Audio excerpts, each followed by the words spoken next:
semuanya, terima kasih sudah klik video ini. Sesuai dengan judulnya, di video kali ini kita akan membahas kasus Brigadir J beserta updateannya. Mungkin dari kalian ada juga yang kayak aku ngelihat kasusnya skip karena bukannya apa-apa, karena kasus ini banyak banget yang ngebahas dan juga banyak banget video yang bertebaran. Karena saking banyak yang bahas, jadinya tuh kayak pusing, udah nanti aja kayak gitu. Nah, jadi sebenarnya gimana sih kasus Brigadir J ini sampai dengan hari ini 13 Agustus 2022. Oke guys, aku akan mencoba untuk membuat video ini menjadi lebih ringkas, dan kalau kalian punya masukan dan ada kekurangan dari aku, boleh banget komen di bawah. Oke, kita langsung aja ke pembahasannya.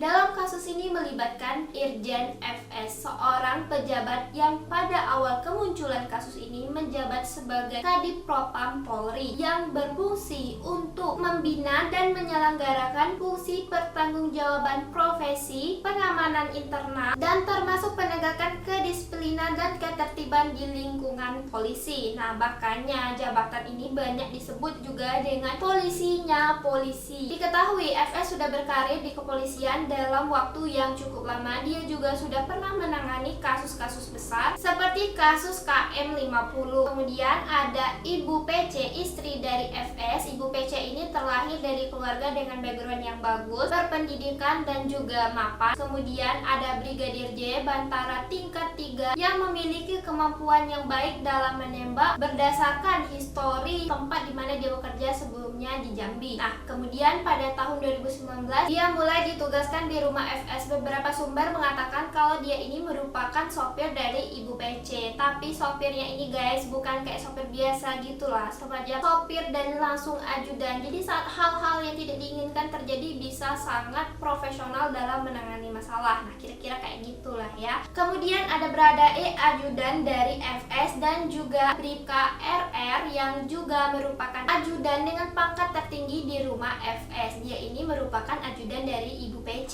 Nah, kemudian ada KM, merupakan sopir. Banyak juga yang bilang kalau sebenarnya KM ini bukanlah sopir, melainkan orang yang memang di rumah itu. Nah, jadi semacam orang kepercayaan gitulah ya. Oke guys, kita langsung aja ke pembahasan kronologi kasusnya. Di awal-awal kemunculan kasus ini, sosial media kita itu dipenuhi dengan headline polisi tembak polisi. Kejadiannya terjadi pada 8 Juli 2022 dan mencuat ke publik itu sekitar 9 Juli 2022. Sebelum kejadian, Brada E dan juga Brigadir J ini berada di rumah dinasnya FS. Pada saat itu, Brada E berada di lantai 2 rumah FS dan Brigadir J berada di lantai 1 rumah FS. Kemudian tiba-tiba terdengar suara teriak dari Ibu PC yang kencang banget, yang bikin Brada E ini turun ke bawah untuk melihat situasi. Kemudian dia melihat ada Brigadir J dan dia langsung menanyakan apa yang sebenarnya terjadi. Tapi pada saat itu katanya Brigadir J ini langsung menembaki ke arah Brada E, sehingga terjadilah perlawanan dan tembak-menembak. Dalam kejadian tersebut Brigadir J meninggal di tempat. Diperkirakan kejadian tersebut terjadi pada jam 17.00. Istrinya PC ini menghubungi FS. FS kemudian datang dan melaporkan kejadian ini. Jadi di hari kejadian 8 Juli 2022 ada 2 laporan di kepolisian. Yang pertama, percobaan pembunuhan terhadap Brada E, dan juga pelaporan pelecehan seksual terhadap PC yang dilaporkan oleh PC juga dilakukan oleh Brigadir J. Pada hari itu katanya Bapak FS ini tidak berada di rumah karena sedang melakukan tes PCR. Pada awal-awal kasus ini mencuat, yang di rumah itu hanya Brada E, Brigadir J, dan Ibu PC. Sehingga penyidik itu memiliki kesulitan dalam hal ini karena sedikitnya orang yang berada di rumah tersebut. Belum lagi pada saat itu CCTV rumah FS ini sedang tidak berfungsi karena disambar petir 2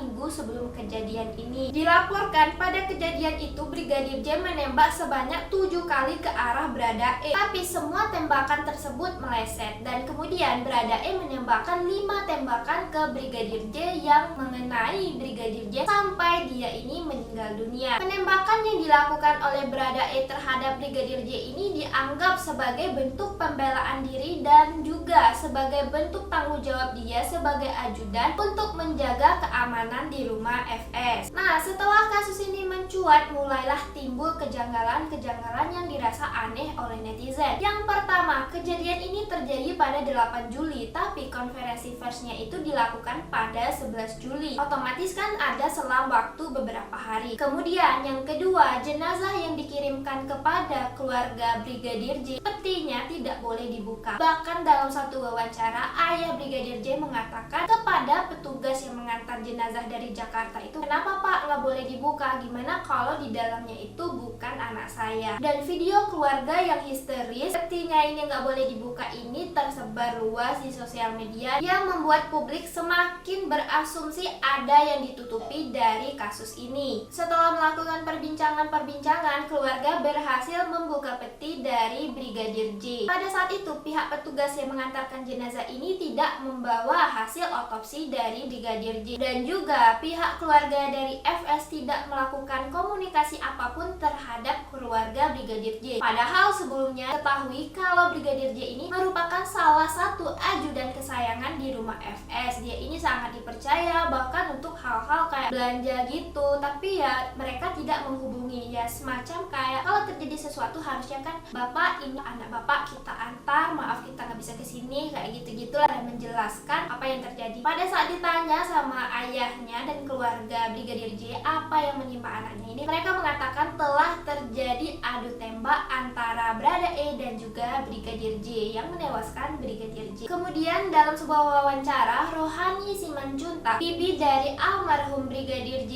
ini diwawancarai dan mereka mulai melihat kejanggalan di mana ada jari manis sebelah kiri ini mengeluarkan darah segar. Dan setelah dibuka, baju Brigadir J ini juga terdapat beberapa luka yang mirip luka sayatan benda tajam. Sehingga keluarga makin bertanya-tanya, ini kan katanya tembak-menembak, tapi kenapa ada luka semacam sayatan? Menurut bibinya Brigadir J ini sebelumnya punya gigi yang rapi, tapi pada saat dilihat dia sudah meninggal ini, giginya sudah tidak seperti biasanya dan kurang rapi gitu. Pada saat penyerahan jenazah, semua barang dari Brigadir J ini diserahkan kepada keluarga kecuali 3 handphone yang dimiliki oleh Brigadir J. Nah, hal ini makin menimbulkan tanda tanya. Kemudian beberapa dari keluarga Brigadir J juga mengalami hal yang tidak biasa di mana mereka ini tidak bisa mengakses WhatsApp. Nah, diduga kalau WhatsApp mereka ini telah dihack. Pada 15 Juli 2022, Seno Soekarto, kepala RT di sana, mengatakan ada yang mengganti CCTV pos Sapam di hari Sabtu. Dia juga mengatakan kalau dia tidak mengetahui ada kejadian baku tembak antara polisi dan polisi di rumah dinas. Dia aja merasa sebagai pensiunan yang juga memiliki jabatan, dia merasa tidak dihargai sebagai ketua RT karena tahu hal ini dari sosial media. Pada tanggal 18 Juli 2022, Irjen FS dinonaktifkan dari jabatannya untuk mengantisipasi dampak dari penyidikan ini. Pada 20 Juli, keluarga dan juga kuasa hukum Brigadir J mengajukan dilakukan otopsi ulang tubuh Brigadir J dengan menggali kubur almarhum Brigadir J. Pada 27 Juli, otopsi jenazah Brigadir J ini dilakukan dari pagi hingga siang dan pada sorenya dimakamkan lagi dengan cara kedinasan setelah sebelumnya dia tidak dimakamkan dan tidak diberi penghormatan. Nah, katanya hasil otopsinya itu udah keluar sekitar 4-8 minggu. Nah, pada saat otopsi yang kedua ini, publik juga dikejutkan dengan kondisi di mana otak dari Brigadir J ini ada di perut. Nah, tapi ini kan bukan hal yang terlalu dipermasalahkan sebenarnya. Ternyata di dunia forensik itu udah biasa. Karena dalam kondisi otak yang sudah tidak seperti semula dan sudah dianalisa itu tidak memungkinkan untuk kembali ke tempat asalnya. Takutnya tubuh yang sudah meninggal ini tidak mampu mampu untuk menyangga otak di tempat yang sebenarnya. Maka dari itu dibungkuslah otak dari Brigadir J ini dan disimpan di dalam rongga perut, nah agar tidak mudah kemana-mana. Setelah dilakukan penyidikan 42 orang saksi termasuk ahli-ahli dan penyitaan barang bukti, akhirnya Brada E ditetapkan sebagai tersangka di dalam kasus ini. Dia dijerat pasal sangkaan 338 KUHP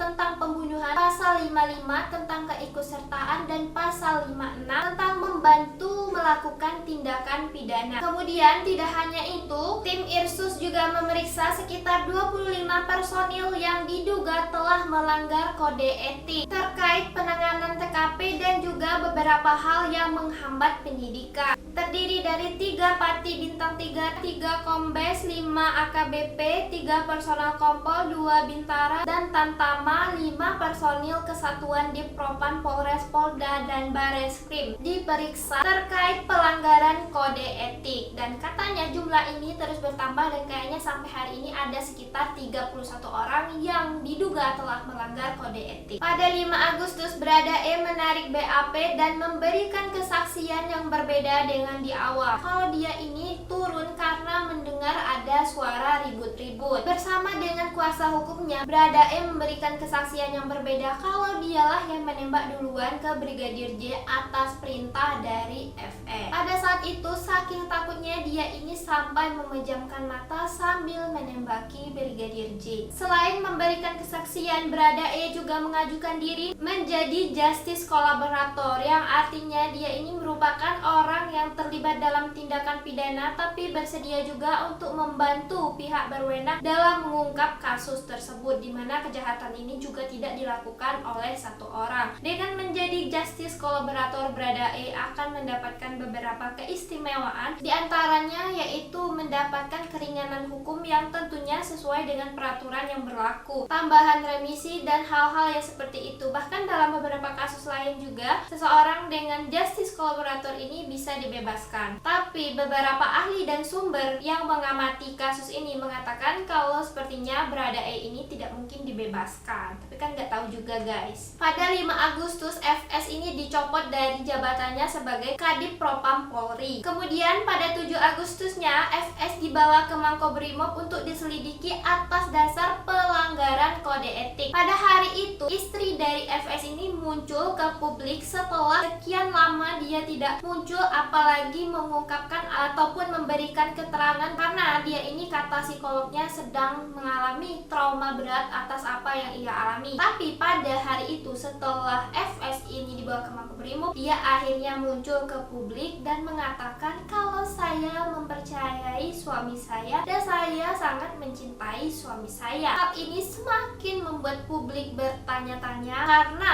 apa yang dia ucapkan ini dirasa kayak kurang pas. Pada saat wawancara itu terlihat seperti bukan Ibu PC melainkan seperti kayak pengacaranya. Yang namanya suami pastinya dicintai ya kan. Nah kira-kira gitu guys. Pada 8 Agustus, ajudan dari istri FS ini dibawa ke rutan Bareskrim Polri untuk diselidiki. Kemudian FS ditetapkan sebagai tersangka dan dinyatakan tidak ada baku tembak antara Brada E dan juga Brigadir J karena semuanya ini merupakan skenario dari FS yang sengaja menembakkan dinding rumahnya seolah-olah terjadi penembakan. Tidak ada adegan baku tembak melainkan Brigadir J yang ditembak hingga tewas. Dilakukan oleh Brada E atas perintah FS. Pada 10 Agustus beredarlah CCTV yang menunjukkan kegiatan keluarga FS dan juga Brigadir J ketika masih hidup dari perjalanan Magelang dan kembali ke rumah. Pada saat itu terpantau di CCTV Brigadir J